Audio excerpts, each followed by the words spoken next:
So I was in the middle of my last video that my friend walked in, so let me explain it again. So those of you who don't know, when I go to Vegas, I have a different personality. Like, I go by Tatum. I'm from the UK, more specifically London, and a town called Woking. It just makes it much more believable, you know what I mean? People are much more friendly when you're from a different country. So, last night I'm at a club, this dude walks up to me and he's like, you know what, you carry yourself with more confidence than anyone I've ever met before. Like, anyone, like, you just wear your bravado, it's just so amazing. And I'm like, thank you. I appreciate it. He's like, where are you from? And I'm like, I'm from London. He's like, you're from London, I'm from London. And I'm like, oh, that's amazing.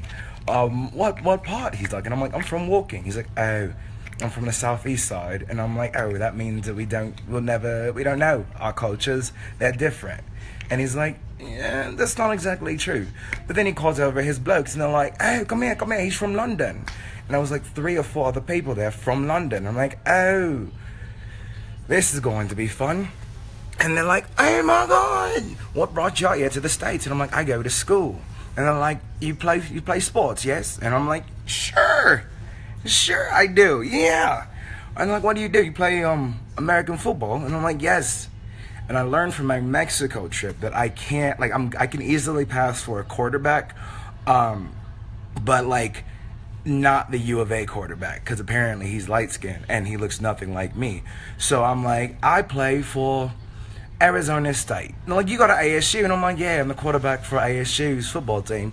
And he's like, oh, I got a cousin who goes to ASU. You probably know each other. And I'm like, of course you got somebody who goes to ASU who can corroborate my story. That's great. That's great.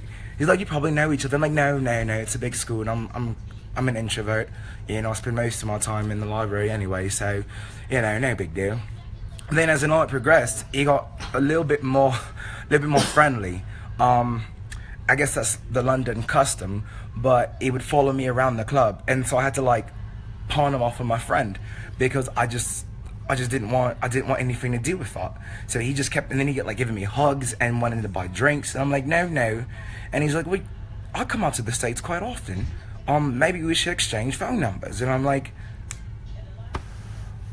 I don't understand why men keep giving me their number. It never happens where a woman just walks up and is like, here's your number.